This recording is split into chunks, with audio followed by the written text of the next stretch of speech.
I have decided to make another box out of this magazine. This is the same magazine that I made the tiny treasure boxes out of, and this is a candle box. I'm not really sure what woods they used in this these images here, but they're just showing that they're using contrasting woods. And what I'm going to do is Spanish mahogany for the sides and this pad on the top, and I'm going to use almond for these two pieces here.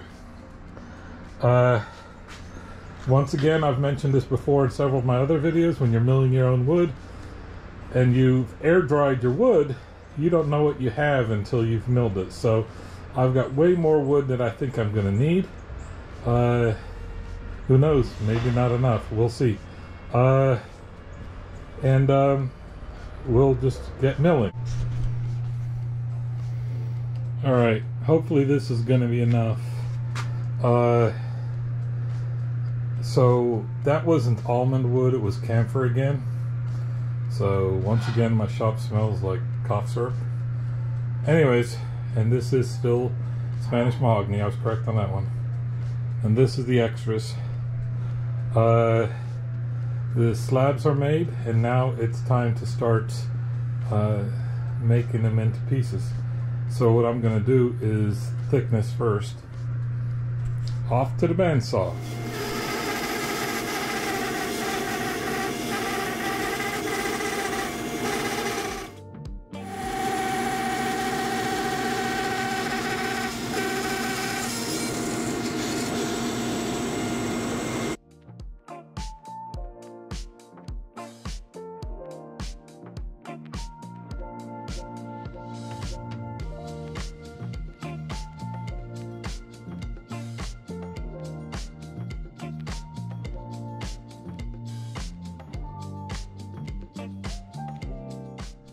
All of the sides have been cut to length and width. So we got the two sides are the same length and width. The front of the box is shorter than the back of the box because it needs to have room for the slider top. And we got 3 boxes set here to go.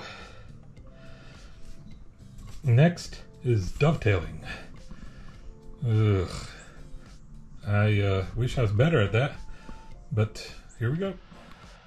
I have now marked each piece. I have the side A, and then the side B, and then the box number 1.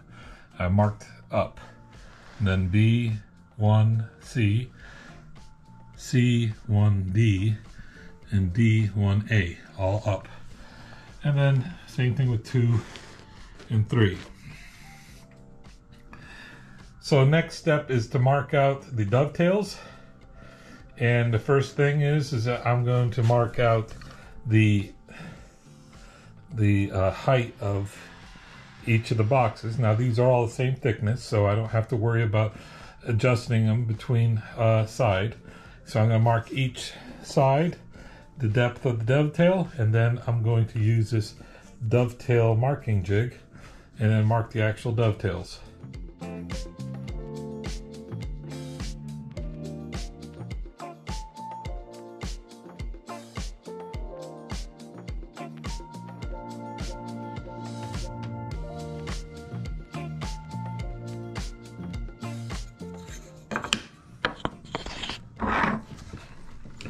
There's a lot of debate among woodworkers who do hand-cut dovetails. Do the pins first, do the tails first. I can't tell you how many different woodworkers argue their method is best and use the same exact arguments that the other woodworkers say that their method is the best. I'm doing pins first, not because I have a lot of experience with hand-cut dovetails, but because I don't. And it seems to me that if I cut the pins first, I'm gonna have a lot more room to mark the tails on the sides. So it just seems to me that it might actually be easier to do the tails first. The pins first, and then the tails after.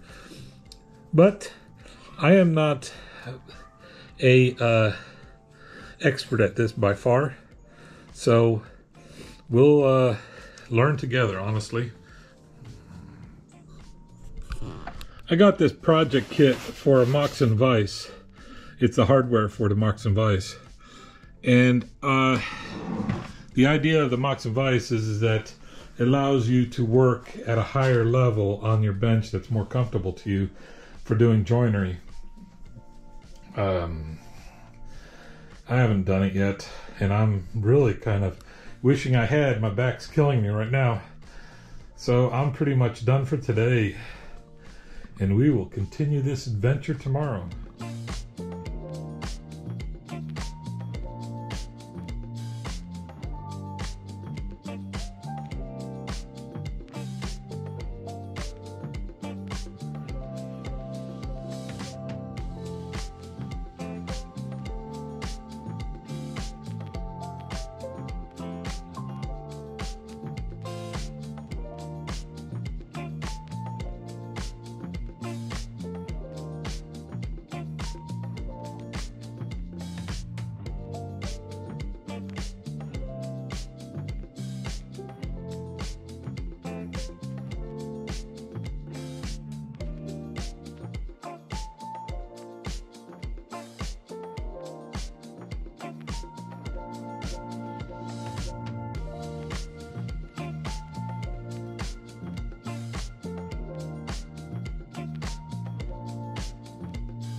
Like I said, it's much more pleasant. There's something about the sound of this chisel cutting into the wood that you just don't get with power tools. Now, don't get me wrong. I'm not turning around and selling all my power tools next week and just going old flint axes and stuff like that. I'm still going to use my power tools for a long time at least, because I'm not that good at hand tools. But I'm getting better, and who knows, maybe by the time I die I might be actually good at this. And then what? So, but like I've said before, this is all about the fun.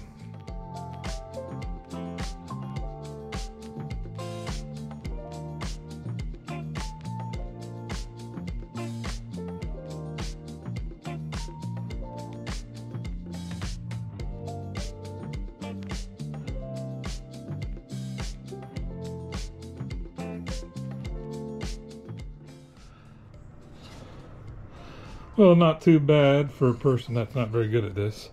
I did some cleanup still, but this is the first one of 6 tails, or 6 tail ends, which means 12 sides.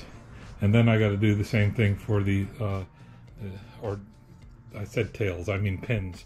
I need to do the same thing for the tails. Well, I got all the pins done, and I'm sitting here refining my cuts with a file here. This isn't a file, this isn't a rasp. I don't have any rasps. So anyways, and what I was doing was I was using 2 hands and then doing the sides to make sure the sides are straight, and trying to do this, right? And what I discovered was when I was doing 2 hands, this is exaggerated, but I was basically doing this instead of going straight. So, but when I did it with 1 hand, I was perfectly able to do a straight filing. So, that's a lesson learned for me. Now, I was sitting there pontificating how wonderful it is to do it all by hand. And I've got to say, I didn't. In the end, my back started hurting like a son of a gun because I'm leaning over this workbench. I ended up using a bandsaw to do all but one of the pins boards. And honestly, that doesn't mean I'm giving up on doing things with hand tools, because I truly do enjoy working with hand tools more when I can, but I've got to get a work environment that's more conducive towards it, and I think building that Moxon vise is going to be a big part of that. So now what I'm going to be doing is transferring over the pins onto the tails. And what I have realized early on, I was saying how, yeah, pins are probably easier because you can easily transfer over to the tails, but in all honesty, I'm thinking that it might actually be easier to have done the tails first and transfer the pins, because when you're doing the pins, you need to get this angle correct, so you're going to transfer that over, right? But when you do the tails first, then what you could potentially do is with the tails, since the tails already have that angle, you could just basically transfer it like this and you have more room. So I'm thinking next time I'll try to remember to do the tails first. But what I'm going to do is I'm going to suffer through it, and I'm going to transfer over the pins to the tails and then start cutting the tails out.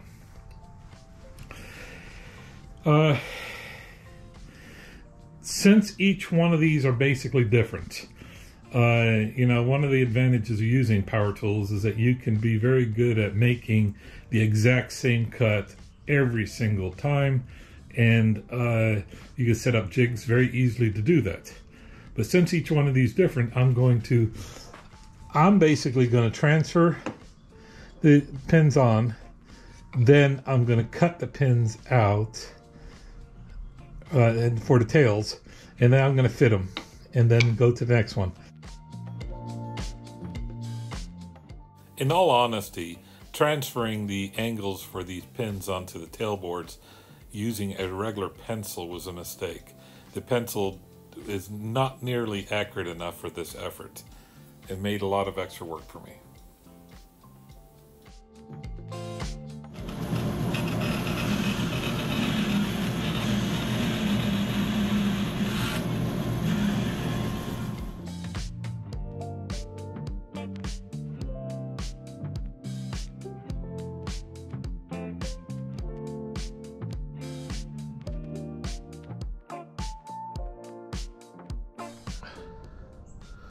Other than one semester of wood shop in my middle school, I never got any formal training on woodworking. And one of the things it took me a very long time to learn is that when using these tools like the table saw and the bandsaw, you're not making, in most cases, a finished cut. You're making a rough cut that needs to be refined, especially with joinery. This joint came out really nice and perfect, in my opinion. It's a lesson that I have learned, but I have to relearn all the time. So, you know, you make a rough cut, you cut close to the line, you don't cut on the line, and then you refine with chisels and files and rasps and all sorts of other tools. Alright, I did it again. I forgot to video what I just did, and that is I cut this groove. It's a 1/4 inch groove, and it's 1/4 inch deep. And I was going to use a table saw, but then I realized I didn't want to hit this dovetail, so I used a router and a router table, and I cut it on all 3 boxes.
So off camera, I routed the edges of the top, inside and outside, and the side, but I left the bottom square because that's going to be attached to another piece.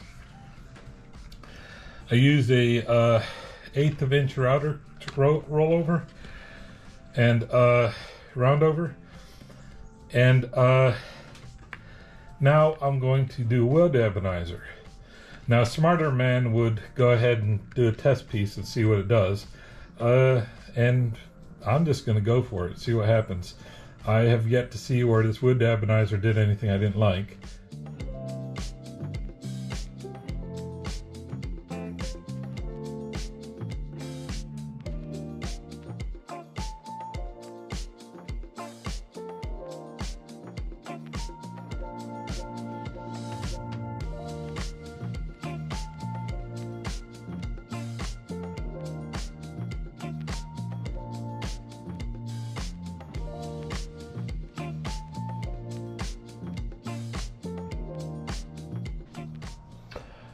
I kind of made a mistake when I was cutting the grooves for the sliding top. I didn't run the groove far enough so the top doesn't close fully. I'm trying to decide what I'm going to do to resolve this.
I have now ebonized the inserts on the top after rounding over all the corners and sanding it to 220.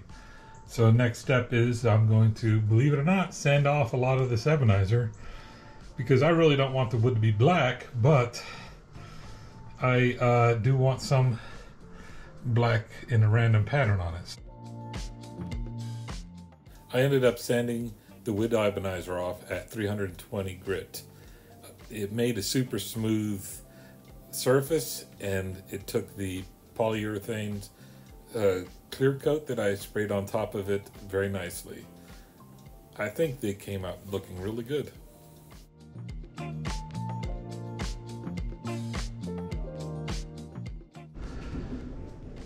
Three candle boxes completed. I think they came out really nice and beautifully.